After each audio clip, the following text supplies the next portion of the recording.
जय हिंद फ्रेंड्स, नमस्कार। मैं संदीप कुमार अपने यूट्यूब चैनल पर सभी लोगों का एक बार फिर से स्वागत अभिनंदन करता हूं।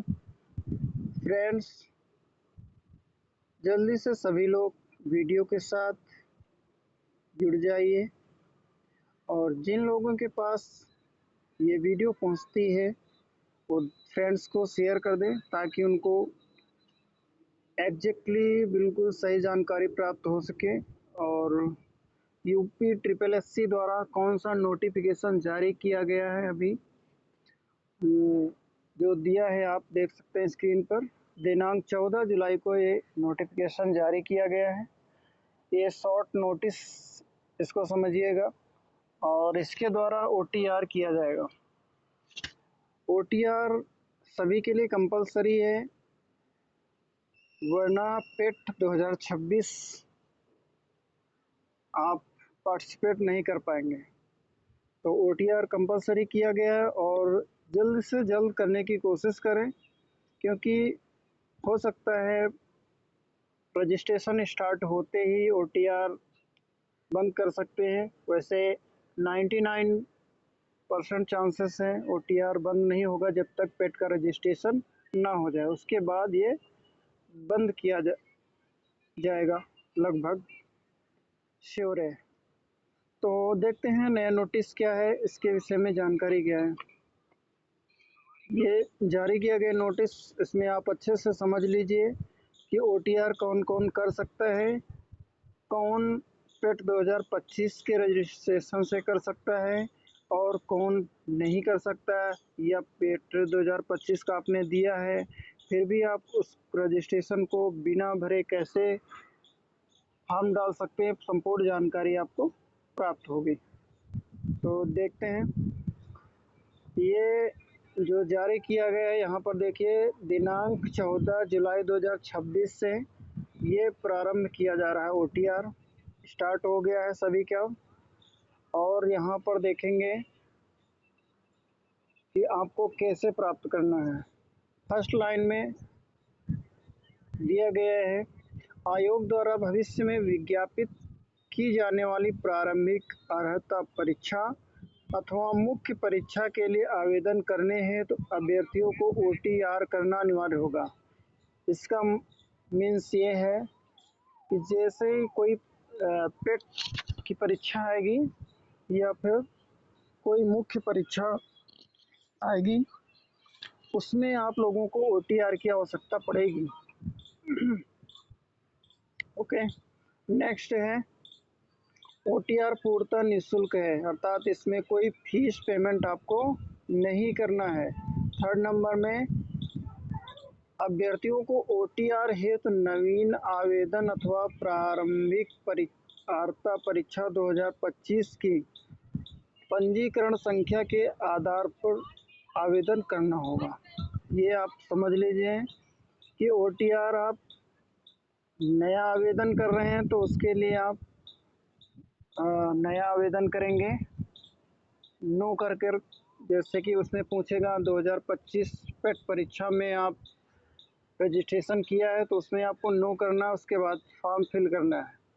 और जिन लोगों का 2025 में पार्टिसिपेट किया है उन सभी लोगों को यस करके फॉर्म फिल करना पड़ेगा, कंपलसरी है। जिसने 2025 की परीक्षा दी है उसे 2025 के रजिस्ट्रेशन के आधार पर ही करना होगा। ये आप देख सकते हैं 4 नंबर कॉलम में, यदि किसी अभ्यर्थी ने प्रारंभिक अर्हता परीक्षा 2025 से तो आवेदन किया है तो उसे प्रारंभिक अर्हता परीक्षा 2025 की पंजीकरण संख्या के आधार पर ही ओटीआर हेतु आवेदन करना होगा।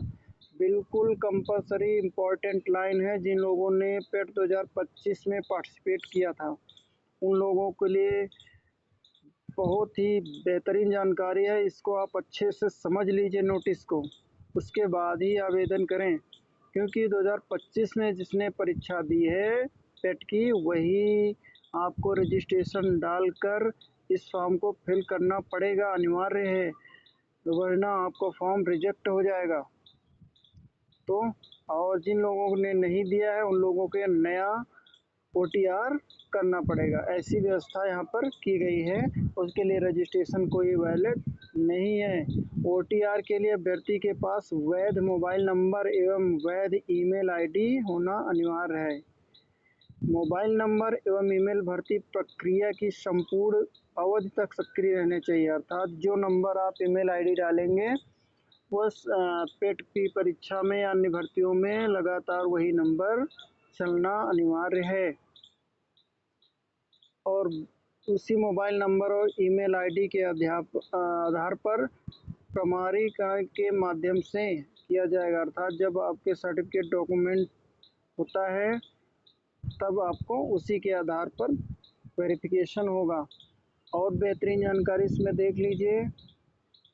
फ़ोटो 6 माह के अंदर का होना चाहिए और फ़ोटो का साइज़ 50 KB से लेकर 100 KB के बीच ही होना चाहिए। इसके अलावा फ़ोटो मान्य नहीं होगा। फ़ोटो का साइज़ JPEG या JPG फॉर्मेट में आवश्यक है। हस्ताक्षर वेरी इम्पॉर्टेंट। हस्ताक्षर के बारे में जान लीजिए।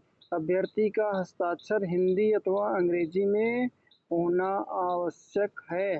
अर्थात आप साइन किसी भी प्रकार से कर सकते हैं, लेकिन क्या है आगे, अभ्यर्थी अपने हस्ताक्षर के नीचे स्वयं की हस्तलिपि में हिंदी में अपना नाम अवश्य लिखेंगे। अर्थात हिंदी में आपको नाम लिखना है, अनिवार्य है। और स्पष्ट किया जाता है कि अंग्रेजी भाषा के कैपिटल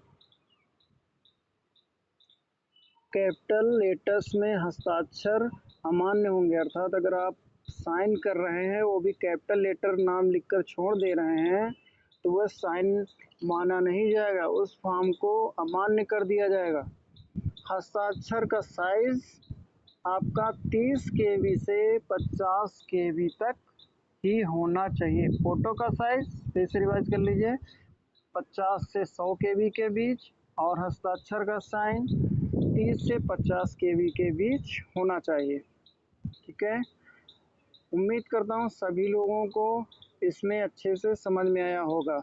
और अब आपको आगे की प्रक्रिया मैं बताता हूँ कि ये सब फॉर्म जो 2025 के रजिस्ट्रेशन से फिल करेंगे अभ्यर्थी, उनका पूरा बायोडाटा 25 के आधार पर फिल हो जाएगा और सिर्फ फ़ोटो अपडेट करनी पड़ेगी और हस्ताक्षर। उसके बाद सबमिट पर क्लिक कर देंगे, आपका फॉर्म सबमिट हो जाएगा। लेकिन वहीं पर जिसका नया रजिस्ट्रेशन है उसके लिए पूरी तरह से फॉर्म को फिल करना पड़ेगा। एग्जाम्पल के तौर पर name, father's name, mother's name, category, gender, biodata में एड्रेस और क्वालिफ़िकेशन में आपका हाई स्कूल लिया जा रहा है और लास्ट में आप शैक्षिक है आपका सेकंड आईडी के रूप में मांगेगा तो वैकल्पिक है, आप डालें या ना डालें। बस उसके बाद फ़ोटो अपलोड कर दीजिए, हस्ताक्षर अपलोड कर दीजिए, फिर आगे सहमति का यस कर दीजिए, उस फॉर्म से सहमत हो जाइए, फिर आप सबमिट पर क्लिक कर दीजिएगा, पूरा फॉर्म फिल हो जाएगा। बहुत ही सिंपल है फॉर्म फिल करना, आप अपने मोबाइल से फिल कर सकते हैं, कोई प्रॉब्लम नहीं है। तो उम्मीद करता हूँ सभी को ये वीडियो अच्छे से समझ में आएगा और इसको फॉलो करेंगे और मेरी जानकारी को अधिक से अधिक शेयर करेंगे ताकि सभी लोगों को सही जानकारी मिल सके और अच्छे से फॉर्म को फिल कर पाएँ और आने वाली वैकेंसियों में पार्टिसिपेट कर पाएँ। तो थैंक्स फॉर वॉचिंग सभी के लिए। जय हिंद, नमस्कार।